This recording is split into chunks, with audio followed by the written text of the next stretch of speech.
And you are? Keziah. Keziah, nice to meet you, Keziah. Me too. That's what you like to be called? Yes, Keziah. Alright, cool. So did you find my office okay? Yeah, it was good. It was good? Pretty Okay. easy. That's awesome. Yeah. Tell me a little bit about yourself. Well, I'm from Compton, California. I have 3 siblings, 2 sisters and a brother. My parents are divorced. Up until about 4 years ago, I lived with my mom. 25, and yeah, that's about it for now. Okay, that's awesome. I'm sorry, it's a little bit hot in here. I do have a paper for you if you do want to fan yourself. Thank you. Okay, alright, cool. So, also before we start, everything you say will be confidential, unless you want to hurt yourself or hurt somebody else, then I do have to tell authorities. Also, we will have this will be a 15-minute session. Okay. And with the thinking break towards the end, so we can kind of bounce ideas off each other and goals for whatever problem is that you came in here with today. So yeah, is that all right with you? Yeah, that's good. Awesome. Sounds good. Right. So what do you want to get out of this session today? Hopefully by the time I leave, to just be able to have some goals or steps in order to sooner rather than later, leave my boyfriend completely. So, yeah. Okay. You said you want goals or steps sooner rather than later to leave your boyfriend. Why do you want to leave your boyfriend? Can you tell me a little bit about that? Yeah, so I started dating my boyfriend Byron about 3 years ago. Sorry. No, you're fine. About 3 years ago, and about a year into it, I got pregnant. It wasn't planned or anything. And after that, about a month into the pregnancy, I don't know what happened with him, but he just started hitting me, beating me, and it's been going on. So yeah. Okay, I understand you're wanting this to leave. Yeah. Once or deserves to get beat. All right. So you said the beating started occurring around. You said 1 year into the relationship. Yeah. Okay. You said you were pregnant, so you have your kid. How old is your kid? He's 2. He's 2. All right. What's his name? Michael. All right, Michael and Byron. Okay. All right. So, what is it like? What steps have you taken, to leave? Actually, about 8 months ago or so, 8 or 7 months ago, it was in the night. My sister, we had been talking on the phone for a couple hours, and she was like, "You need to leave tonight. It's enough. Enough is enough. You need to grab Michael, and I'll meet you outside." So I was ready, and I grabbed my son, and I don't know what happened, but in the process, my boyfriend woke up, and I don't know, but he just got really mad, and he just started beating me, and that night I ended up in the hospital with a broken arm and a couple cracked and broken ribs. So after that, I don't have it in me to leave anymore because I don't want that to happen again. Okay. I'm sorry to hear about that. So you said your sister knows, correct? Who else knows? Who else have you told? Actually, my whole family knows. When it first happened, I didn't tell them, but then a month or 2 into it, I told them about it. And they were supportive at the time. They were like, "Okay, leave him. You could move back in with Michael. We'll help you out and everything." But I don't know, I had my child. I didn't want to leave him fatherless, I guess. So I didn't leave. But after a while, my parents and my family were like, "No, if you're going to stay with him, we're not going to be in your life. But if you leave him, then you can always come back." Okay. All right, so, just to clarify, you said you were with Michael, not Michael, I'm sorry, that's your son's name, correct? Okay, you were with Byron. Yeah. And you wanted to leave, and you were with your sister, or not with your sister, but talking to your sister. And she came by, and you were ready to go. You had Michael, he woke up and he started beating you, ended up in the hospital. Your parents know and your family knows. Yeah. They're supportive of you, but now that, I guess, that you're not gone, it's, I guess, sort of different in terms of their support now. Yeah, I think they see me like a lost cause. A lost cause? Okay. Do you see yourself as a lost cause? I don't know. I mean, since my family keeps telling me that, and I don't know, I don't really have any friends, it kind of just brings me down, and I do. You know, but I'm trying. Okay. Trying to get out of that situation. This is good that you are trying. A lot of strength is needed to try. I mean, Yeah. just with everything, everything that you're going through, it takes a lot of strength, you know, to find help and to want to get help. How have you, you know, coped with everything up until this point? Wow. I used to have friends that I would talk to about it and everything, but as time has gone, my friends, they've just, you know, slowly left and faded away. So now I just put all of my effort, everything I have into my son, making sure he's happy, he's healthy, he has what he needs. And really that's just, you know, what I live for, you know, making my son happy and doing whatever I can for him. Okay. So, yeah. Okay. You know, you said you want to leave. Can I ask you a scaling question, kind of like, so basically on a scale of 1 to 10, 1 being just not motivated at all, not wanting to leave, you're okay, you're okay with the situation you're at, and 10 being like, I am completely motivated to leave, I'll do whatever it takes to leave now. That's 10. How motivated are you to leaving Byron? Wow. I'd say about an 8. About an 8? Yeah, about an 8. At this time, yeah, an 8. At this time, okay. All right, that's pretty high. That's pretty high. Yeah. What would it take to get you to a 10? To leave him? Just like a full blown out 10, whatever it takes. Wow. I guess, I don't know, I feel like I should be at that 10 now, you know, after everything I've gone through.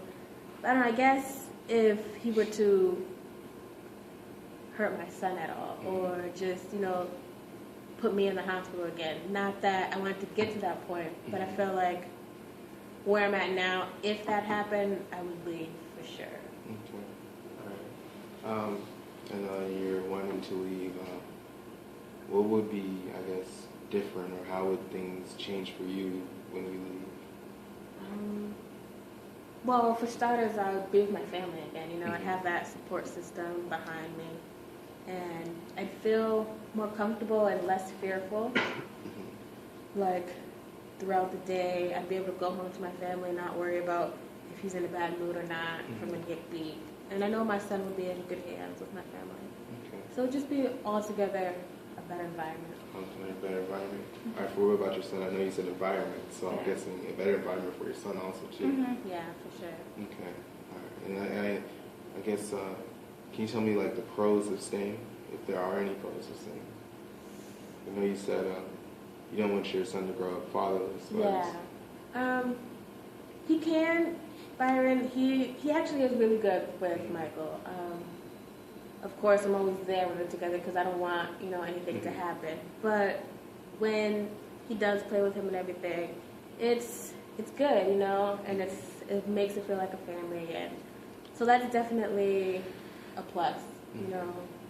But I don't know. Other than that, there's no pros. Okay. All right. Can I ask you like how you and Byron met? Oh, yeah. Well, I'm actually Seventh-day Adventist. And oh, me too. Are you really? Yes, ma'am. Wow, that's amazing. Yeah. I haven't met a lot of people that are Seventh-day Adventist. So, yeah, my mom, she's very religious. So, I actually met him at church, which now how things have gone, it's ironic. But, yeah, I met him at church, and he was really nice, really sweet, and things just took off from there. Okay. All right. Can I ask you a rather strange question? All right. Suppose after this session, you go home, and you go home and you relax and unwind, and you play with your son, for a little bit, and you put your son to sleep. After you put your son to sleep, it's been a long day, and you're just really tired, and you go to sleep yourself, and everybody else in the house is asleep. while you guys are asleep, let's say a miracle happens. The problem that you came with me today has been solved as a miracle. That's a miracle. It is a miracle. What would be different now that the miracle has taken place? Wow. Everything? Everything? What's everything? Well, a miracle for me would be I would still be able to stay with Byron, but the beating would have stopped, his attitude would be better, the drinking will have stopped, and it would just be family. You know, we'd all be a family. I wouldn't be scared anymore, and everything would just be happy, you know, like a fairy tale, I guess. All right. So you're saying that fairy tale is that happiness. And, yeah. All right. Can you describe a little bit what happiness is for you? I don't even know, just being able to talk to him, have a conversation with him without him getting upset, being able to take us into the park, you know, just the smallest things, taking him to the park, just going out, just, I feel like what normal people do, you know, that we don't get to do because of the way he is. So, yeah, just being happy. Okay. All right. That's awesome. That's awesome. I like your vision. Your vision of a happy family. Yeah. You know, being happy is something I'm guessing everybody desires. Yeah. I don't think anybody does not want to be happy. You know, like, so you know this miracle takes place. What are other people going to see differently in you? Like, what other people see differently? My family will definitely notice something different. I feel like if that actually happened, my family would actually talk to me now. You know, I would be able to bring my son over there, have Byron over there, and just family dinners and stuff like that. You know, it would just, so they would definitely see me more. I would see them more. And then I would just be able to have more friends, be out more, so I wouldn't have to be with Michael all the time because I guess if this miracle took place, Byron would be able to be with him by himself. And so yeah, I'll just have more friends. I wouldn't be so fearful all the time.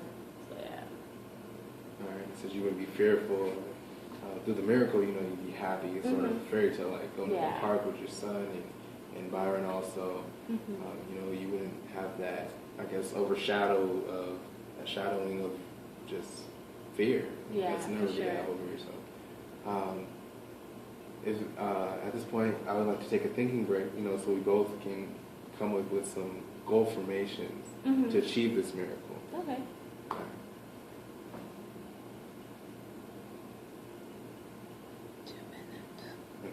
All right. All right. So, you know, I'm back. How was your break? It was good. It was good? Yeah. What are some of the things that you ponder upon? I don't know. I just feel like this session now is just, I don't know, after you talk about that miracle, it's just made me happy, you know, what life could be like. So I'm just ready to start making steps and everything to get to that point. Okay. All right. That's awesome. That's awesome. What life could be like. And you seem like you're motivated to make that happen. And I hope everything doesn't work out so everything happens in your favor. Let's start making like goals towards steps that we can think of to where that can happen, where that miracle can happen. What are some of the things that you can think of? I don't know, just maybe having Byron come to one of these sessions. Okay. That could be our next goal. All right. That's awesome. All right, yeah. Talk to Byron. If you can come in, that would be awesome. So I guess you do want to set up a plan for some future sessions? Definitely. All right, we can do that after this session. It does appear that we are running out of time. Okay. But you know, in this session we have talked about a lot. We've talked about you meeting Byron. You guys have been dating for 3 years. You have a son. You had a son about a year into the relationship. His name is Michael, correct? Yeah. Okay. And you know, you want a better environment for your son and also for yourself. You don't deserve to get beat. You seem like a very nice person, a very strong person at that. You know, and you want everything to work out between you and Byron, but it seems like if things don't, you do have what it takes, you know, to leave. Yeah. And but you want to do everything that it does to work out. You know, we talked about you actually trying to leave about, I forgot, you said 8 months ago with your sister, but that didn't turn out how you wanted to. But you know, you're still making progress. You're still in the right direction and trying to. You know, we talked about the miracle question when things would be different. You know, there'd be happiness. There'd be no more just overbearing, a fearfulness on your shoulders. So let's try to strive towards that. All right. You know, we had the goal of you trying to get Byron to come in. And if you could, that would be amazing. I will try. All right. Well, it was nice talking to you today. You too. Thank you. Let's see if we can go get some more sessions set up. All right.